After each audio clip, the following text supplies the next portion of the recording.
Y vamos a cerrar la semana con una entrevista al periodista argentino Guillermo Yacosa a propósito de su último libro que he leído y está muy divertido y muy sabroso y lleno de anécdotas, que no sé si vaya a ver la luz antes de fin de año, pero yo ya he leído una primera versión que está bastante buena. Vamos, Pato, con la entrevista a Guillermo Yacosa. El día de hoy vamos a conversar con un invitado especial a quien le tengo mucha admiración, mucho aprecio, mucho cariño, Guillermo Yacosa. Bienvenido, Guillermo. Gracias, yo también te tengo admiración. Eres un periodista muy valiente, siempre has sido muy valiente, muy corajudo, uno de los pocos que he escuchado decir las cosas como son. Y mucho cariño también, porque te conozco de chiquito. Sí, sí, sí, sí. Y yo quería hablar sobre este último libro que has publicado, Crónicas de un despedido crónico. Es divertido el título, El ¿no? título es buenísimo, el título es buenísimo. Y lo he leído con fruición, uno, porque está Sí, muy bien escrito, dos, porque las historias que cuentas me son afines, porque hay, no sé si a ti te ha pasado, ¿no? Tú para mí eres un periodista que me ha acompañado en mi vida casi de adolescente, porque tú cuando has llegado de sí, Argentina, ¿no? sí, Escapando de Argentina, sí, sí. yo te he conocido ahí nomás, porque eras amigo de mi mamá, Oscar Chicone, que fue el otro argentino que llegó contigo, Sí, también era asiduo visitante de la casa de mis abuelos, recuerdo. sí, sí. Y eso ha sido en 1979, 80, 80. 1980, Yo creo que 80. llegué ¿Sabes por qué me acuerdo? Porque sé que acá cumplí 40 años. Claro, Acá cumplí 40 años, sí. 1980 ha sido porque ese fue mi primer cuarto de media. Después Y tuve un yo te segundo conocí cuarto de media. chiquito a ti, cuando tú venías del Sodalicio, No, pero con cuando tú una has cara llegado, de... yo todavía no estaba en el Sodalicio. Ah, no, No, no, no, no. O ah, sea, tú no. has llegado y al poquísimo tiempo es cuando me empiezan a captar. Ah, Entonces, pero yo te he visto en la época esa. sí, claro, claro. Tú me has Sí, sí. conocido Entonces, antes y ahí nomás ya recién captado por la secta. oye, pero tenías una actitud un poco como altanera cuando eres sodalite. Ah, bueno, Yo, sí, sí, yo lo te recuerdo. transformas, pues, te transformas. Para mí eras un niño, ¿viste? Yo te trataba con mucho cariño. O sea, que en Argentina nos abrazábamos y eso, Mm, ¿no? Y te trataba con mucho cariño porque tú eras muy rígido. Digo, pero sí, es un señor, decía yo, ¿no? me volví así, pues, me Le volví decía a tu así. mamá, ¿no? Y en poco tiempo, además, ¿no? Es dramático eso, ¿no? Después leí tu libro y me encantó. Me Claro acuerdo que que te tú lo, lo lo comentaste, publiqué y fuiste el primero en comentarlo, tuviste esa generosidad, que la recuerdo hasta no, ahora. me gustó muchísimo, me gustó muchísimo el primer libro, me gustó, me pareció excelente, muy valiente incluso, ¿no? No. Sí, siempre he admirado en ti el valor de decir las cosas como son. Gracias, Guillermo. Yo Y me, yo yo me tengo siempre que... valoré en ti esa radio, ese tipo de periodismo inteligente que hacías, me acuerdo, me acuerdo clarísimo de tu época en Radio San Isidro, Ajá. que quedaba en Lince. No, no, no. Claro, Alicia, Alicia, claro, claro, Petit quedaba en Suárez. la avenida Petituars, era una esquina de la avenida Petituars, ¿no? Que quedaba cerca de la casa de mis abuelos. Y Ah, yo claro. recuerdo que en más de una oportunidad he ido, ¿no? Porque por la confianza que había, he ido un par de veces a sentarme para ver tu programa así en vivo y en directo, Qué lindo, pero sentado en mi butaca. tú sabes cuál era el problema. Si has leído el libro, cuál era el problema de esa Sí, radio. el baño. No tenía baño. Oye, yo me he enterado de eso por tu libro. ¿Y cómo hacían? ¿Y cómo hacía? Íbamos a la esquina, había un bar en la esquina y íbamos al baño de la esquina. En general, yo debo confesar algo muy íntimo. Me hice amigo del supositorio Porque tenía miedo de tener necesidad de hacer el dos, como dicen ustedes elegantemente los peruanos.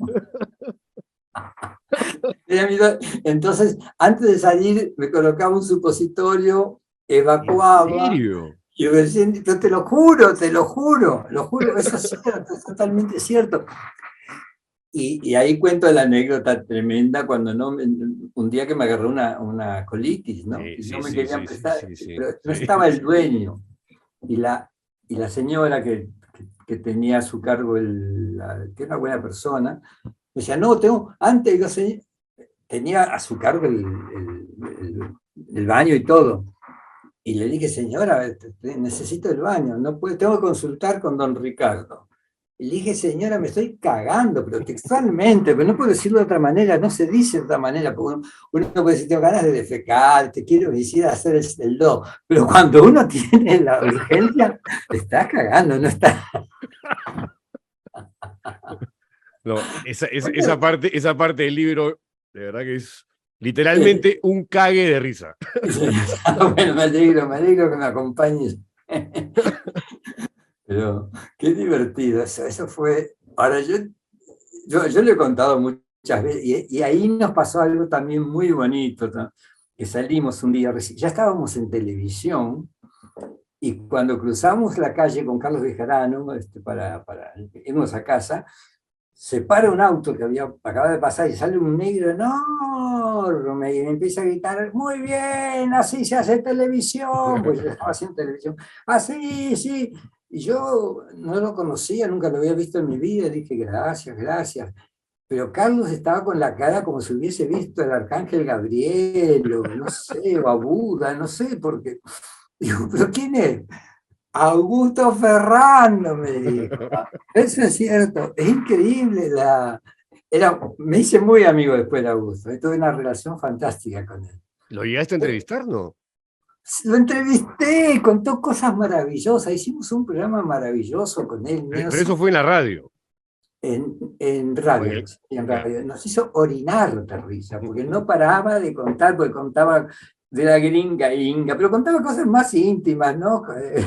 Que yo no las podría contar con su gracia. De la gringa inga, de Gupi, Dipi, no me acuerdo cómo se llamaba su Tribilín, otro. Tribilín. Tribilín, que era negro. Era una persona encantadora, pero yo he disfrutado ese programa como nunca en mi vida, porque él no había que preguntarle nada. Y él quería que lo invitáramos, y lo dijo, me pareció de una honestidad extraordinaria. Dice, yo me moría de ganas que me invitaran ustedes, porque así me gusta a mí, dice.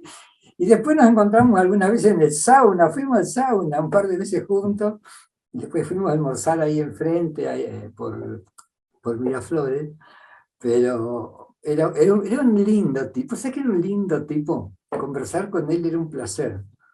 No, yo Claro, ¿no? nunca tuve la oportunidad de entrevistar a Ferrando, o sea, me acuerdo de él, claro, porque él ha sido una institución en la televisión que ha durado años de Sí, años, ¿no? claro, claro. Pero era una persona muy agradable, muy agradable. Cuando tú te ponías en temas serios, ¿no? Él era una persona muy responsable, pero siempre con esa pizca de humor, de picardía, esa cosa criolla, ¿no? Que me gustaba mucho. Y usaba esas camisas llamativas, exuberantes, que brillaban de colores raros, ¿no? Y las guayaberas. La Guayabera, era un lindo tipo. Ahora, yo te digo, gracias a la televisión y a la radio he conocido gente fantástica, fantástica. Pues no sé, a ti te habrá pasado lo mismo, pero he conocido gente Sí, claro. maravillosa. Victoria Santa Cruz, por ejemplo, fue un hallazgo, fue verla entrar a la señora esta a paso, yo digo, parecía el ejército napoleónico cuando entraba, ella sola, era amorosa, amorosa, fantástica. Y me di cuenta, porque mira, hay una anécdota que la cuento en el libro, que digo, ¿quién viene hoy? Me preguntan ahí, digo, Alicia Maguiña. Uf, esa mujer es terrible. Y cuando llegó Alicia era la cosa más linda del mundo, tenía los ojos más lindos que he visto en mi vida, era una persona de una dulzura increíble. hicimos un programa fantástico, fantástico. Pero ahí me di cuenta, por lo que me habían dicho antes, que todo depende de ti, cómo es la gente contigo. La gente es amable contigo y te cuenta muchas más cosas cuando no la estás preguntando y preguntando y preguntando y preguntando. Cuanto más la jodés, menos le permitís expresarse. Y si la tratás con afecto y con cariño, te cuenta un montón de cosas que no te lo hubiesen contado de otra manera. Yo estoy convencido, eso lo he dicho mucho a mis alumnos en la universidad, ¿no? Escuchen, escuchen, porque cuando tú te sientes escuchado, tu capacidad intelectual se impulsa, es muchísimo más fuerte. Es fantástico eso, sobre todo cuando es presencial, ¿no? Cuando estás dando clases. Ahora, cuando tienes a un político, la cosa cambia un poco, ¿no? Porque yo estoy de Sí, acuerdo contigo que sí, efectivamente el invitado tiene que mostrarse y el entrevistador, mientras menos participe, mejor. Pero cuando tienes a uno de estos exacto. políticos tosudos, mentirosos, demagogos, ¿no? Que no te están diciendo nada y el tiempo en televisión es valioso, no, ahí sí, Guillermo, yo, No, no, no, o ahí sea, lo tienes no, que apretar. tú eras bravo para eso, pero yo, por mi condición de extranjero, no tuve muchos contactos de esa naturaleza, Mm. digamos, que pudieran ser motivo de discusión, ¿no? Pasó mucha gente con el único, fue con, ¿cómo se llamaba este chico que siempre lo criticaba a Alan García? Con Coque Olivera, Popi. Ah, Poppy. Con Popi tuvimos una discusión porque yo le dije a Popi, estamos en una época muy oscura y tú estás sembrando rabia, estás sembrando oscuridad. Hablaba con rabia, ¿viste? Y es muy jodido eso, es en serio, hay que tener mucho cuidado con eso, ¿no? Y ahora estamos en una época muy oscura también, por Dios, Sí, ¿no? sí, sí, sí, sí, El sí. oscurantismo, te lo digo como, bueno, porque te aprecio mucho, digo, yo estoy pasando unas peores épocas de mi vida. ¿Por qué? Porque siento que hay un clima, y en Argentina también, ojo, pesado, hay un clima denso, un clima que me duele, ¿no? De enfrentamientos, cuando los seres humanos estamos hechos para colaborar, para pensar juntos, para enriquecernos con el pensamiento del otro, estamos en momentos de enfrentamientos y de odios hasta, con cosas inventadas, raras, con Mm. gente que personas distintas porque se viste distinto, porque el color es distinto. Y yo ese tipo de cosas me hacen mucho mal, realmente me hacen mucho mal, ¿no? No Ahora, sé. es un mal casi, casi global, ¿no? Porque Sí, no sí, sí, solamente sí. lo sientes acá, tú lo sientes en Argentina, pero mira Chile, mira Estados Unidos. Y bueno, y lo que debe pasar en Rusia, entre Rusia. Olvídate. Aunque ahí la comunicación sí está más controlada, y la publicidad. Sí, pero a mí personalmente me duele. Yo soy muy emocional, sinceramente. Yo me acuerdo de chiquito, decía, cuidado, Guillermito es muy sensible, es hipersensible. Era el hipersensible. Yo no sabía qué era ser hipersensible, pero me encantaba ser hipersensible. Pero a mí me ha pasado lo siguiente: entrar a una habitación, salir con mi vieja. Y llegaba a una casa y de golpe a mí se me empezaban a caer las lágrimas. Y mi mamá, que era muy educada, muy amorosa, le preguntaba a su amiga, digo, "Oye, ¿te peleaste con tu marido, con tus hijos?". Sí, tuvimos un problema. Yo percibía los ambientes, te lo juro, percibía los ambientes. Donde había habido un ambiente de guerra, yo lo percibía y se me caían las lágrimas, no decía nada. No sabía, porque mi mamá decía, ¿por qué llorás, Guillermito? No, no sé, no sé. Pero es impresionante, eso lo hemos comentado tantas veces con mi vieja. Ya no lloro por esas cosas. Pero la sensibilidad la mantienes. La sencillez, sí, sí. No, no, el ser humano que siente que es mejor que otros es un imbécil. Mm. Yo respeto muchísimo las diferencias. He tenido la suerte de trabajar en África, trabajar en países del Medio Oriente, estar con gente que no tiene absolutamente nada que ver culturalmente conmigo. Mira, ahí lo cuento, pero mi mejor éxito personal fue cuando terminé de trabajar en África. Me mandaron para hacer una evaluación de un proyecto de introducción de la medicina occidental con la medicina de la zona, en la región de Benín, que está al lado de Argelia, en la pancita de África. Y trabajé 2 meses con ellos, pero pasé el tiempo hablando permanentemente con los asesores, todos por supuesto eran gente que era totalmente distinta a mí, en todo sentido, incluso desde el color hasta la religión y todo era todo distinto. Y cuando me fui, me llevaron hasta el aeropuerto y me dijeron, usted nunca se comportó como un blanco. Y yo lloré, te juro, Pedro, que lloré. Lloré, me emocionó, lloré. Me acuerdo que el viaje entre Cotonú, que es donde salía el avión, hasta Dakar, lo hice lagrimeando, porque me emocionó sentir que no había ningún prejuicio larvado, porque hay muchos prejuicios larvados adentro de la gente, ¿no? Odio entre gente que no tendría por qué odiarse, que podría conocerse, pero no tienen el valor de acercarse al prójimo, ¿no? Sí, ahí Tenemos que trabajar mucho en eso. el prejuicio, y lo que tú comentabas hace un rato, ¿no? Este clima de polarización, de crispación, de enfrentamiento, es terrible. Es terrible, ¿no? Y se siente, pero es que lo Claro que siente. se siente. Bueno, me alegro, no sé, lo único, he consumido más benzodiazepina que para los ¿no? En este tiempo que en todo mi estado en Perú, te lo juro. Pero ya dejaste los supositorios, Guillermo. Al supositorio la...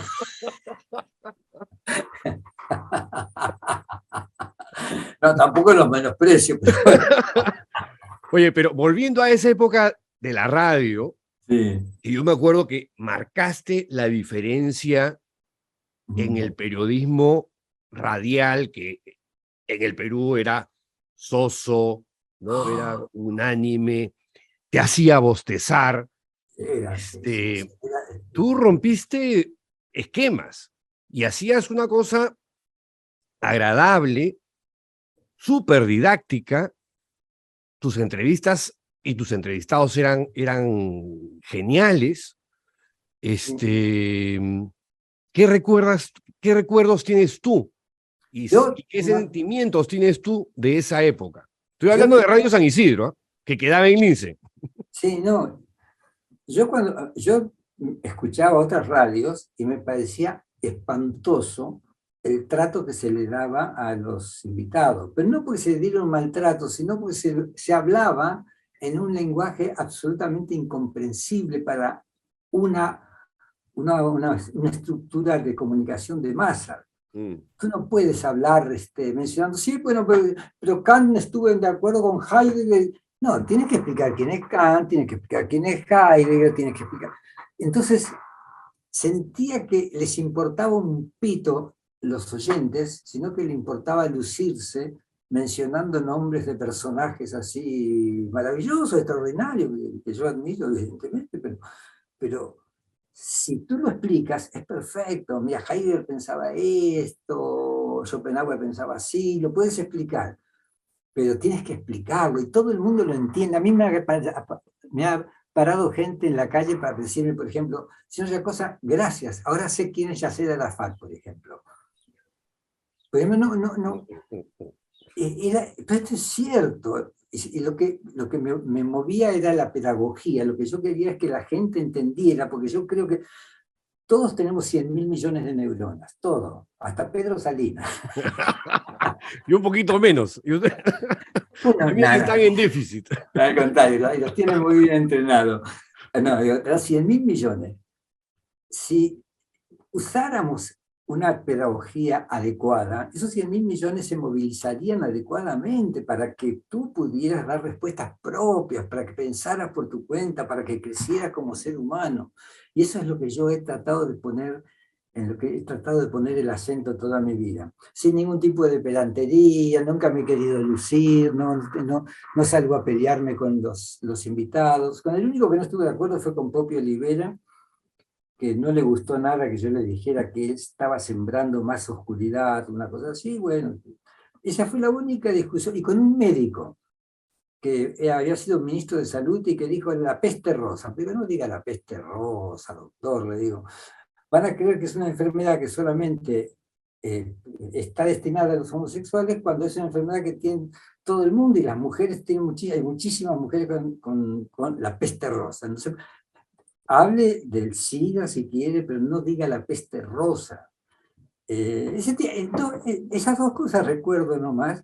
Después lo demás fue un placer. Porque, ¿Quién fue esa bestia? pues es que no sé por qué no me acuerdo. No me acuerdo. Pero era un ministro de salud, no me acuerdo qué era, pero no era. He conocido tipos fantásticos, he conocido tipos. Mira, lo que tengo ahora con los 82 años benditos que me acompañan, me olvido los nombres. Puedo tener fluidez, sigo hablando con cosas, me acuerdo de las cosas, pero los nombres se me escapan a veces un poco, ¿no? Bueno, pero eso me pasa a mí a mis 59, Guillermo. Sí. Por eso difiero con el tema de mis neuronas. Yo creo que son mucho menos de las que tú crees que tengo. Oye, pero yo quería rescatar de Radio San Isidro. Yo descubrí Lelutier y Facundo Cabral. Claro. Bueno, eso, Lelutier fue un éxito excepcional. Tú sabes que en esa época... ¿Qué tales capos? Pero eso, con Lelutier yo comencé en Estéreo Lima 100. Pasé algunos discos de Lelutier, que estaban todos asombrados, incluso el dueño de Estéreo Lima 100, que era un norteamericano, con quien teníamos muy buena relación, se había quedado fascinado con eso, aunque no entendía muy bien el humor argentino y todo eso. Pero, y Facundo, sí, con Facundo me pasó una cosa muy hermosa, porque yo era un gran admirador de Facundo Cabral, porque realmente es un tipo excepcional, y vino al programa.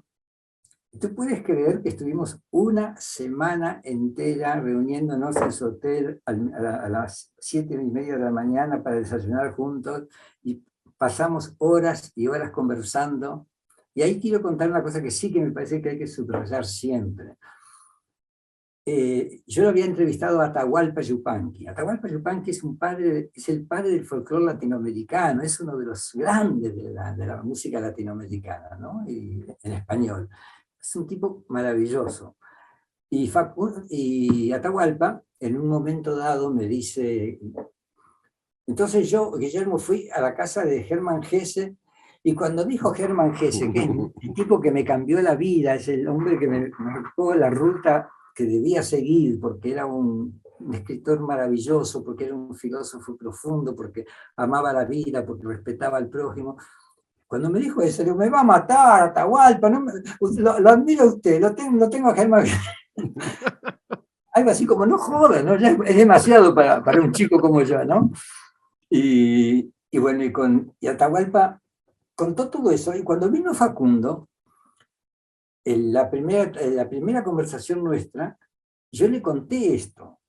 Me dice, no puede ser, porque yo soy un atahualpista, es decir, un estudioso de Atahualpa. Conozco toda la vida de Atahualpa, aparte lo conozco, y nunca me ha contado eso. Y yo me pregunté, ¿por qué no se lo contó? Pues si hay una persona con la que es fácil conversar era Facundo Cabral, no sé si tú lo entrevistaste. No. O sea, yo recuerdo los discos de Facundo Cabral en tu programa. Ah, sí, eran preciosos. Sí. No, además eran filosóficos, reflexivos y con mucho humor, ¿no? Pero ahora lo que quería señalar es, yo a los pocos días, al poco tiempo de haber estado Facundo acá, fui a Argentina y escuché a un periodista que se llama Mario Macta, que es muy buen periodista, entrevistando a Facundo Cabral. Y le pregunta, ¿usted cree en Dios? Y Facundo le dice, Atahualpa dice, yo sí, pero no sé si Dios cree en mí. Y a mí me pareció una respuesta maravillosa. Gran respuesta. Pero eso lo vi. Ahora, en ese momento, el otro le dice, pero usted firmó el manifiesto comunista y, No, y toda esta claro, claro. rafada estúpida. Y yo dije, ¿qué hubiese hecho yo? Yo me hubiese quedado callado, porque Facundo era un filósofo, Facundo Atahualpa era un filósofo, fluían las ideas de él, fluían ideas hermosas, ideas que te estimulaban, que te daban ganas de salir a la calle y abrazar a todo el mundo. Era un tipo maravilloso, era un tipo fantástico. Y cuando tienes la necesidad de lucirte, tú, pues usted firmó el manifiesto comunista, métaselo en el poto, eso, el manifiesto comunista. Con todo respeto por la audiencia del señor, cualquier cargo va para mí. Que ya con 82 años, ya, che, es fea la vejez, ¿eh? Es muy fea. Y más en este clima, Sí, no, de además enfrentamiento. este clima, este invierno creo que ha sido particularmente frío. Bueno, yo estoy en el campo Estamos, en Mala y acá he sentido más frío del que hay en Lima. qué lindo eso, que, che, Pedrito, pero no sé, yo siento que hemos vivido, bueno, yo tengo 82, pero estoy muy bien, hago gimnasia todos los días, hasta hace poco jugaba al fútbol, ahora no estoy yendo porque ha habido muchos desencuentros con la gente, ¿no? No míos con ellos, pero sí, míos interiores con ellos, ¿no? He visto no peleas que no me gustaban, entonces he estado yendo mucho menos, pero se pierden muchas cosas, ¿no? Se pierden muchas cosas con los años, ¿no? Mm. Se pierden muchas cosas. Yo, lo que pasa, no me junto con gente de mi edad porque son terribles. ¿Dónde te duele? ¿Cuánto tenés de colesterol, no? Son, son tan pesados, ¿viste? Para hablar de colesterol, mira si te pregunté, vos, gordo, ¿cuánto tenés de colesterol? No es una conversación que le puede interesar a nadie, pero lo más interesante, lo más importante de todo es, de los que yo contaba de Facundo, que me decía Facundo sobre Atahualpa, que no sabía, es que yo lo dejé hablar al hombre. Cuando Atahualpa, yo pensé, ¿qué hubiese hecho yo en ese momento? Porque pensaba, ¿por qué a mí me contó lo de Germán Gel? Pues ya lo dejé hablar, porque lo escuchaba, pero lo escuchaba yo hecho esponja. Eso quiero que sea una enseñanza para los estudiantes de comunicación. Uno es una esponja que absorbe todo lo que le dicen. No se enojen, no se molesten si no coinciden, no importa, después lo discuten, pero déjenlos que la gente se exprese. Y ahí vas a tener siempre un invitado que dice cosas interesantes, porque todo ser humano, por pobre que sea, por bruto que sea, pues no es nadie es bruto, pero por torpe que sea, siempre tiene cosas que enseñar. Y yo tengo un gran respeto por la gente. Hemos hecho una época en que invitábamos solamente gente que hacía cosas raras. Me llamaba gente que hacía cosas raras, que contaba cuentos en la calle, ¿no? Y era fantástico. Se puede aprender de todos, y eso es democracia. Saber que todos podemos aprender de todos, ¿no? Saber que todos podemos enriquecernos con el prójimo. Y lo que yo sentí en esta época, Pedrito, es que parecía que el prójimo era el enemigo. Yo dije varias veces en algunas entrevistas, sigue siendo tu prójimo, por más que el color no coincida, que algunas ideas no coincidan. Podemos pensar distinto y es lógico que lo hagamos y puede ser enriquecedor, pero es tu prójimo, respétalo, ¿no? Ujú. Ama a tu prójimo como a ti mismo, eso creo que es de los cristianos Del Evangelio. del Evangelio, ¿no? No es broma, ¿no? Ama a Dios como, ama al prójimo como a ti mismo. Y eso es fundamental. Pero En tu libro hay una frase que me llamó la atención, me divirtió también, pero me llamó la atención cuando dices, me costó más adaptarme al Perú que lo que me costó adaptarme al Líbano, Hungría, Liberia o las Antillas holandesas. y es verdad. ¿Tú sabes que me costó mucho adaptarme? Te lo digo sinceramente. Mira, primero, un día, a los 3 días o 4 días de haber llegado, yo estaba caminando por Lima y chocaron 2 carros. Y se bajaron, eran 2 Volkswagens idénticos, de los cuales se bajaron 2 cholos idénticos. ¿no? Vi en persona con el pelo así parado, eran idénticos, para mí eran la misma persona porque yo todavía no reconocía las diferencias muy bien, y uno lo mira al otro con odio y le dice, ¡Cholo, tenías que ser! Y yo ahí me fui directamente al Museo de Arte, el Museo de la Universidad Católica que estaba Lucho Repetto al frente. Y le digo, Lucho, explícame esto, por Dios, explícame esto, no entiendo. Dos tipos iguales que se miran y le decía, uno al otro lo insultaba como si se insultase a sí mismo, ¿no? Y me dio una explicación fantástica sobre el choleo y todo ese tipo de cosas que yo no conocía, ¿no? Y eso fue antes de que yo empezara a hacer radio, porque yo no quería hacer radio hasta no tener un contacto mucho más profundo con la cultura peruana.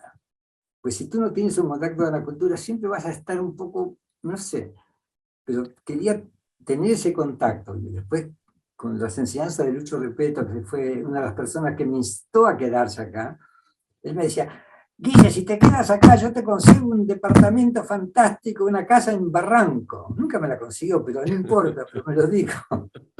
Oye, me has Pero, hecho acordar que sí. antes de tu época de radio, Mm.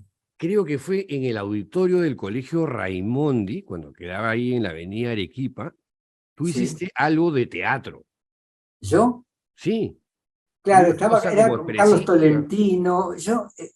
Yo no sé si, creo que hice una presentación, pero no, Una presentación, no, estaba no Carlos, teatro. estaba Carlos Tolentino y gente de teatro, y yo apoyé mucho el teatro,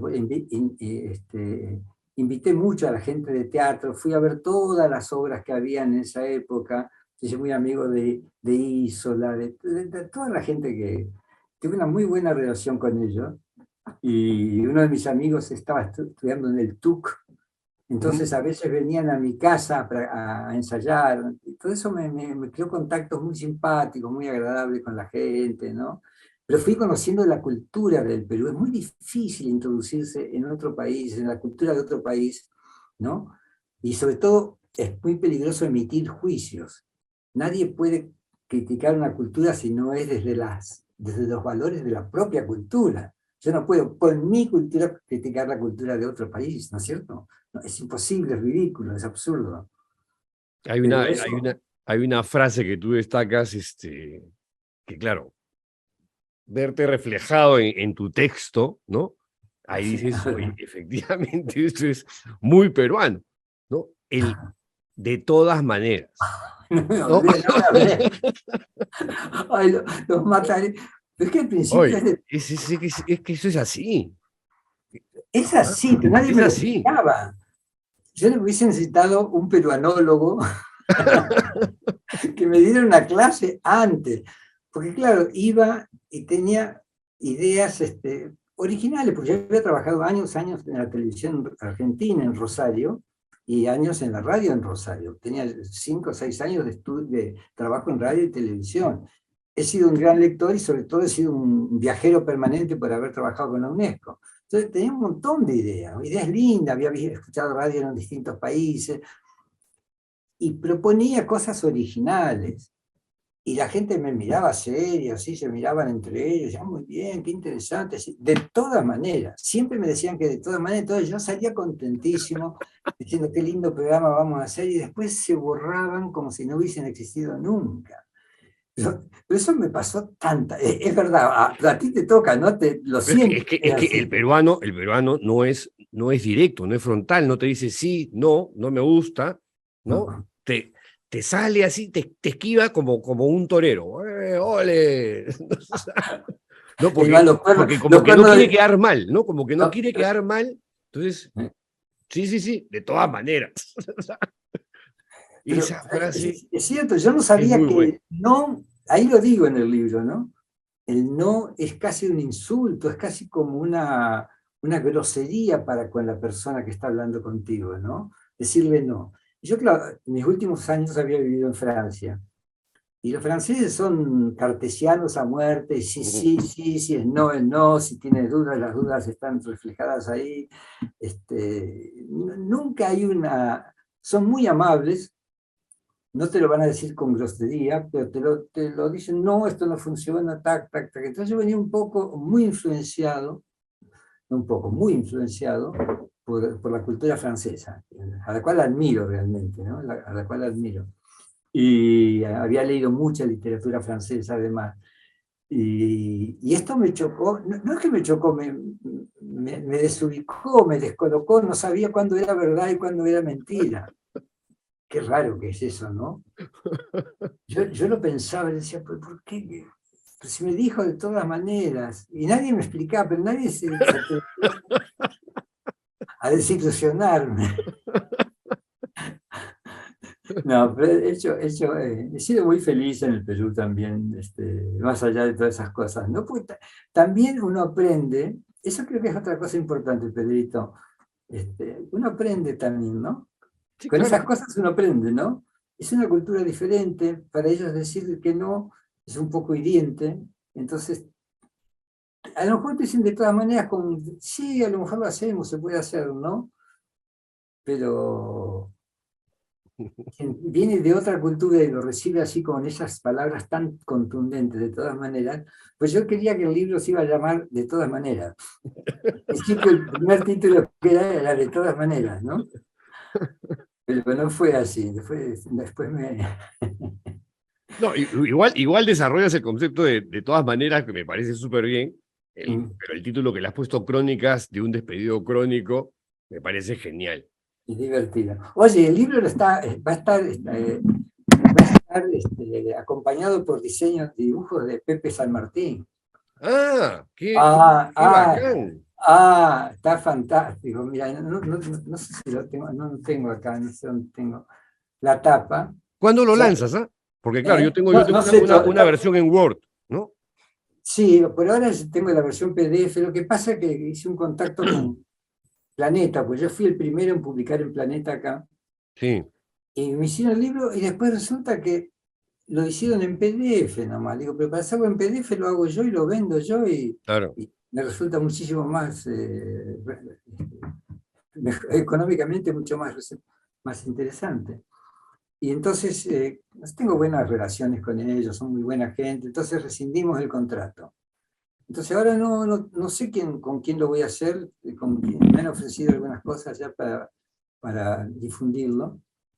Pero yo le llamé a Pepe, que es un buen amigo, aparte hemos sido compañeros de fútbol, jugamos al fútbol, es un gran tipo, y ya Pepe me ha divertido mucho, hemos estado reunidos el otro día, me he reído muchísimo, porque hay unos dibujos fantásticos, te imaginas, fue esto que yo contaba del baño, hay un dibujo Sí. precioso también ahí, ya se lo puede imaginar la gente, está hecho un dibujo precioso. Y me gustaba mezclar así estas cosas entre una persona tan talentosa como es Pepe para los dibujos, porque realmente es muy talentoso. Con un dibujo te dice muchísimas cosas. Cuando yo le dije, Pepe, mientras escribía el libro pensaba en ti, que tendrías que estar acá.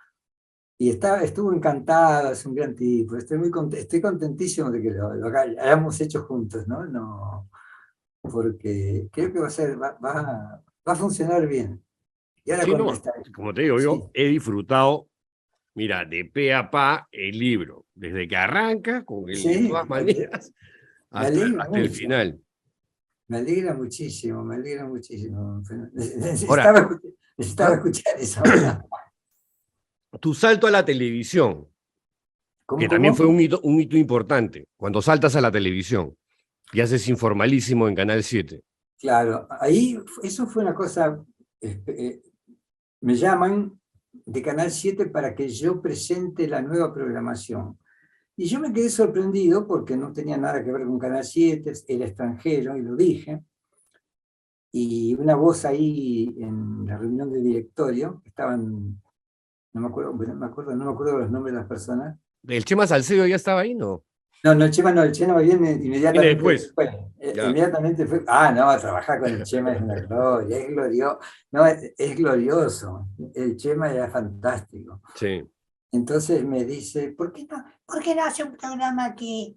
Entonces, digo, si me dejan hacer lo que quiero, sí. Y ahí es donde yo empecé el programa y lo invité a Carlos Bejarano, que trabajaba, me ayudaba en la radio, era mi socio en la radio, y lo invité a Roberto del Águila porque lo había escuchado y me gustaba mucho cómo trabajaba. Y creo que logramos hacer un programa que no tuvo roces de competencia con la gente, entre nosotros, y que fue muy divertido. Sigue Muy siendo, divertido. no sé si es verdad, ¿eh? No sé si es exacto. Pero dicen que el rating más alto que tuvo el Canal 7 en toda su historia fue con ese programa. Yo no sé Seguro, si, seguro. O sea, yo tampoco lo sé, digamos, pero ¿no? yo asumo que sí, porque en Canal 7 no habían ese tipo de programas. En la ¿Sabe quién? televisión de señal abierta no había un programa así. Que Fernando Vivas lo tituló El Chongo El Oculto. chongo A mí eso oculto, sí. me gustó muchísimo. Mira, son dos frases que están juntas en el libro también, que me encantaron. El Chongo Oculto. Y la otra, un día que lo invito a César Hildebrand, y César dice, ¿sabes lo que me gusta de tu programa, Guillermo? Que uno nunca sabe si uno es el entrevistador o el entrevistado. Y digo, y eso me pareció un elogio, no, me pareció, porque yo tengo mucho afecto por César, todo me pareció tan No, yo lindo. también. Sí, Yo también. Es que era un programa de tertulia, sí. ¿no? Pero poco a poco tú ibas sintiendo esa cosa distendida que tienen las conversaciones, las charlas en un café, y el personaje se iba mostrando, Sí, sí, sí, ¿no? sí. Entonces era una maravilla. Veías cosas que no veías en otro tipo de programas.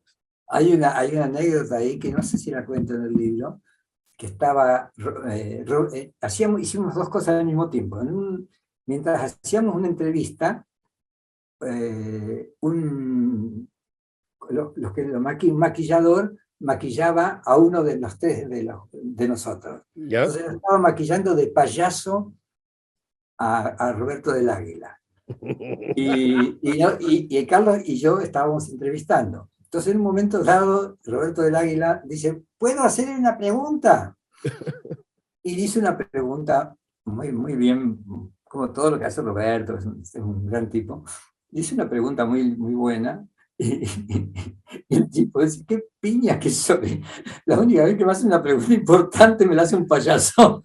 Mira, nos hemos reído tanto ese día, nos hemos reído tanto. Ese programa me lo perdí. No está en el libro. Esa anécdota no está en el libro. No está en el libro, bueno, eso fue glorioso. Nos reímos tanto, porque aparte el único que había leído el libro era Roberto. Yo no lo había leído,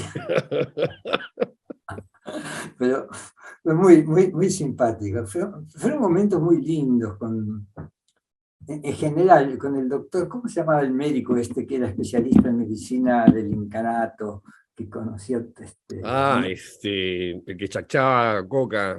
no Baldomero sé. Cáceres, no. No, con Baldomero sí, tuvimos varias entrevistas, con Baldo sí, muy buenas, era un placer trabajar con Baldomero.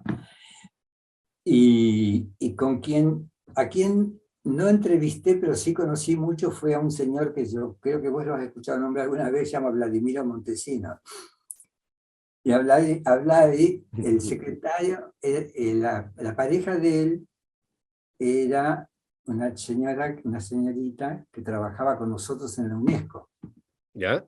Entonces empezamos a salir los fines de semana juntos y como yo he sido militante político, él se sentaba al lado mío y conversábamos muchísimo, muchísimo, muchísimo. Hasta que un día lo vi en la tapa de Caretas y me acerqué y digo, este es mi amigo, digo, en la tapa de Caretas, compré Caretas y cuando llegué a la UNESCO me dijo la compañera de él, me dijo, mira, me tengo que ir porque Vladi está con problemas en Ecuador, lo habían detenido en Ecuador. Y después conocí el resto de la historia, pero mientras estuvimos en el Canal 7 estaba Fujimori, estaba Montesino, pero nunca nos molestaron, ¿eh? Nunca, nunca, nunca, nunca, nunca, nunca tuvimos un inconveniente. ¿No? Nadie, ni tampoco visité la salita del cine, ni nada de eso. Nunca. Ahora, tampoco le hacían mucho caso al canal, ¿no? Porque tú recordarás, porque tú estabas ahí cuando el Chema, ya de presidente